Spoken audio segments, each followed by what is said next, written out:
Germanton Hospital pioneers in world-class orthopedic, cardiology and multi-specialty care. Top 3 in Hyderabad, top 10 in South India. Attapur, Hyderabad.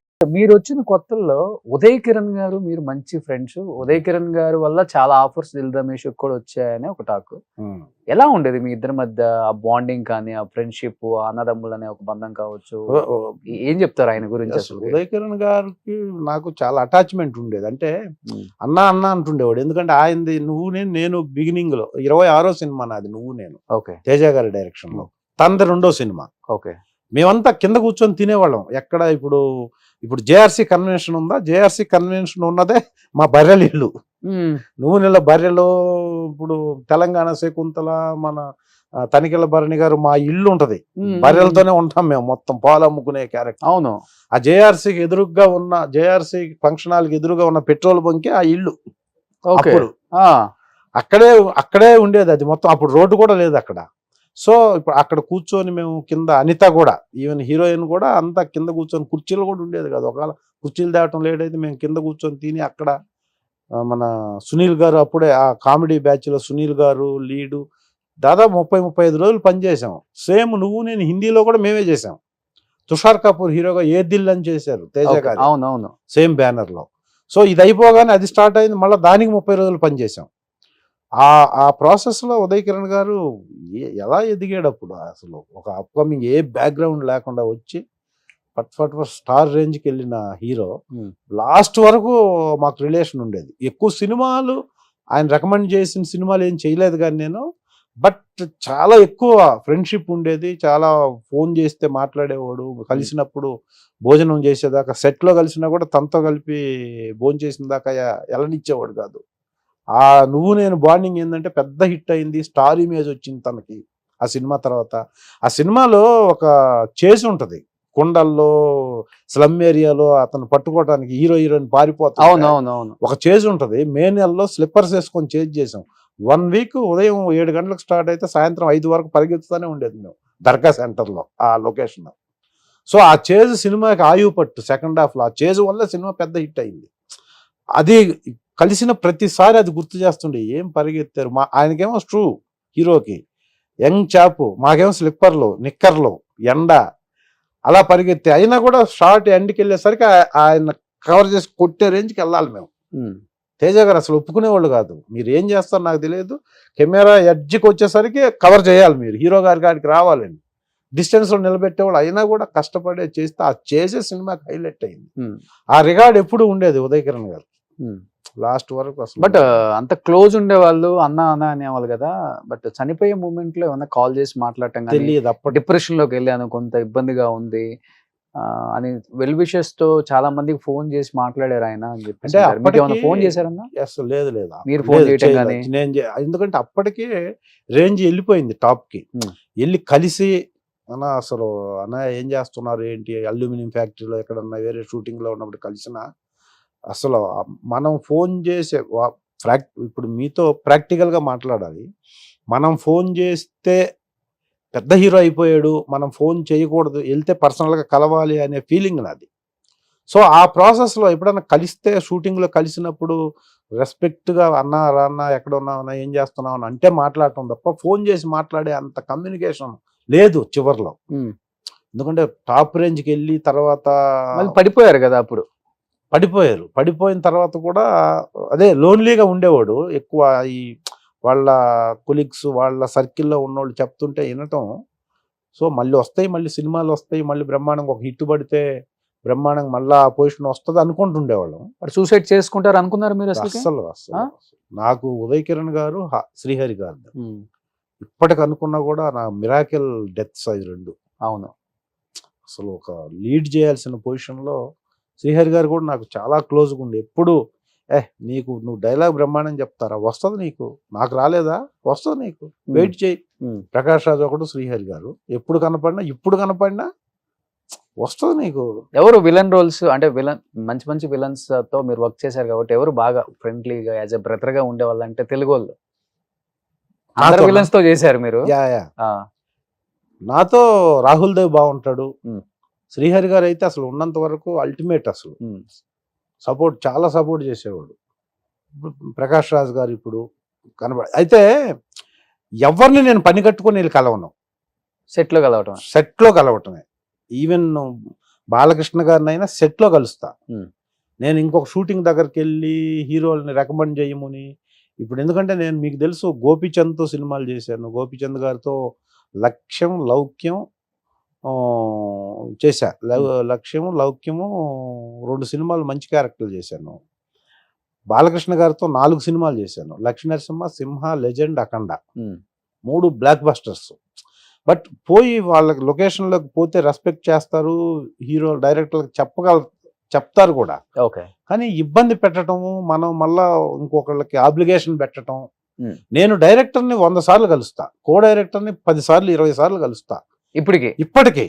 ఎందుకంటే ఇచ్చేవాళ్ళు వాళ్ళు, నా right అది. As an actor నేను డైరెక్టర్ని ఎన్నిసార్లు అయినా కలవచ్చు, వాళ్ళు తిట్టినా కలవచ్చు, కానీ హీరోలను కలవకూడదు. ఓకే. ఎందుకంటే హీరోలు అందుకు లేరు అక్కడ. మనం చేస్తున్నప్పుడు సార్ నేను ఈ సినిమాలో ఈ క్యారెక్టర్ చేస్తున్నానంటే కూర్చోబోయా బ్రహ్మాండం, ఎలా ఉంది ఏంటి, అప్పుడు వేరు. అప్పుడు మనకు ఒక కాన్ఫిడెన్స్ ఉంటుంది, ఒక సాటిస్ఫాక్షన్ ఉంటుంది మాట్లాడుతుంది. మీ హైయెస్ట్ రెమ్యునరేషన్ ఏంటన్నా? ఇన్ని సినిమాలు చేశారు కదా. వేలల్లోనే. ఇప్పటికి వేలల్లో. లకారానికి వెళ్తాం అన్న కాన్ఫిడెన్స్ ఉంది. ఓకే. బట్ ఇంకొకటి ఏంటంటే నేను స్ట్రాంగ్ గా బిలీవ్ చేసేది ఏంటంటే ఇది తగ్గకుండా ఉంటే చాలు. ఇది తగ్గకుండా ఉంటే హ్యాపీ. ఎందుకంటే నేను ఇలా ఉండే కదా ఇలా ఉన్నాను. ఇప్పుడు ఫైనాన్షియల్ గా కానీ హెల్తీగా కానీ ఇప్పుడు ఇలా ఉన్నానంటే ఈ పొజిషన్ తోనే కదా. ఈ పొజిషన్ తగ్గకుండా ఇంకొక 10 years ఉందనుకోండి, హ్యాపీ. దీపం ఉండగానే ఇల్లు చక్కదిద్దుకోవాలని చెప్తారు కదా, అప్పుడులోనే చక్కదిద్దుకున్నారు మీరు. సరే చక్కదిద్దే పక్కన పెడితే ఈ పొజిషన్ తోనే ఇలా ఉన్నాం కాబట్టి ఈ పొజిషన్ తగ్గకుండా ఉంటే ఇలా ఉంటాం కదా. అంతే. లవ్ మ్యారేజా? లేదు, అరేంజ్డ్ మ్యారేజ్. హౌస్ వైఫా? తన మా మిసెస్ హౌస్ వైఫ్. ఓకే. ఇంత బాగుంటారు. ఎవరు ప్రపోజల్ చేయలేదు అప్పుడు అసలుకి? మనల్ని ఎవరు ప్రపోజల్ చేస్తారు? విలన్స్ ఎవరు చేస్తారంటారా? విలన్స్ రియల్ లైఫ్ లో చాలా సాఫ్ట్ సెన్సిటివ్ అంటారు. అవును. అంటే బై ఇది ఎవరైనా ఇప్పుడు ఆ క్యారెక్టర్ ని డిఫైన్ చేస్తుంది, నేచర్ డిఫైన్ చేస్తుంది అంటారు చూసారు మనిషికి. ఎవరు మనం బాగా లావుగా ఉన్నోళ్ళు బాగా తింటారు అనుకుంటారు, తినరు యాక్చువల్ గా. అలాగే బాగా విలనీగా ఉన్నోళ్ళు బిహేవియర్ డైరెక్ట్ గా అలాగే ఉన్నారు. బయట కూడా జనాలు ఎక్కడికన్నా వెళ్ళి కూర్చుంటే ఫొటోస్ కి అడగటానికి భయపడుతుంటారు. ఏంటంటే సార్ మీరు విలన్ కదా అంటారు చాలా అమాయకంగా. సో అలా ఆ నేచర్ అంతా అలా అక్కడ చేస్తున్నాం కాబట్టి అక్కడ అలా ఉండకూడదు అనుకొని ఇలా ఉంటారు జనరల్ గా. అందుకని దానివల్ల క్యారెక్టర్ మారిపోద్ది అంటారు. క్యారెక్టర్ మారుద్ది అనుకున్నా సైకలాజికల్. ఓకే. అందరు అని అందరు ఇదే అంటున్నారు ఏంట్రా? అలా మారుతుందేమో అలా. ఎందుకంటే విలన్ క్యారెక్టర్ చేసే వాళ్ళందరూ బై రియల్ లైఫ్ లో చాలా సాఫ్ట్ గా ఉంటారు. అవును, నేను చాలా మందిని చేశాను కాబట్టి విలన్స్ ని. ఎందుకంటే విలన్ అన్నోడికి ఐస్ చాలా రూడ్ గా ఉంటాయి. అవును, ఆ ఐస్ రూడ్ గా ఉన్నోడిని విలన్ అనుకుంటారు జనరల్ గా. ఆ రూడ్ గా ఉన్న ఐస్ బయట కూడా అలాగే ఉంటాయి కదా. అంతే కదా. వాడు మనసుకిను ఐస్ కి మనిషికి సంబంధం ఉండదు కాబట్టి ఆ ఎక్స్ప్రెషన్ ఇది చూడగా నేను ఎలా చూసినా అలా సీరియస్ గా చూస్తే అదే లుక్ వస్తుంది. ఎంత ఏజ్ ఇప్పుడు? జెన్యున్ గా 50+. ఓకే, జెన్యున్ గా 50+. అంటే ఇంకోటి ఉంది ఏమన్నా? లేదు, ఒక 60 ఉంటాయా? ఇంకా కిందకి రావాలి. 58, 55 బాగానే మెయింటైన్ చేస్తున్నారు కదా. అంటే ఇప్పుడు రేపు పొద్దున రోషన్ డైరెక్టర్ అయ్యాడు అనుకో, ఎవరన్నా దిల్ రమేష్ అని పేరు చెప్తా బానే ఉంటాడు, ఆడికి ఇవ్వచ్చు ఏదన్నా క్యారెక్టర్. ఇంకా కర్ర ఏం పట్టుకోలేదు అందులో ఇప్పుడు అసలు 1 year డైరెక్టర్ బ్యాక్ అయిపోతే ఇంకా బ్యాక్ అయిపోతున్నారు. ఇప్పుడంతా యంగ్ జనరేషన్ అసలు డైరెక్టర్స్ చాలా ఎక్కువ మంది ఉన్నారు తెలుగు ఇండస్ట్రీలో, సక్సెస్ఫుల్ డైరెక్టర్స్. వాళ్ళందరి దగ్గరికి మేము రీచ్ అవుతున్నామంటే అఫ్ కోర్స్ ఏదన్నా ఇస్తే చేయగలడు అన్న ఫీలింగ్ వాళ్ళకి. ఫిట్నెస్ డెఫినెట్ గా మెయింటైన్ చేయాలి. ఎన్ని అవర్స్ చేస్తారు జిమ్ డైలీ? నేను జిమ్ 1-2 hours ఇంట్లోనే. జిమ్ ఏ ఉండదు, ఇండియన్ ఎక్సర్సైజ్, ఫ్లోర్ ఎక్సర్సైజ్ చేస్తాను.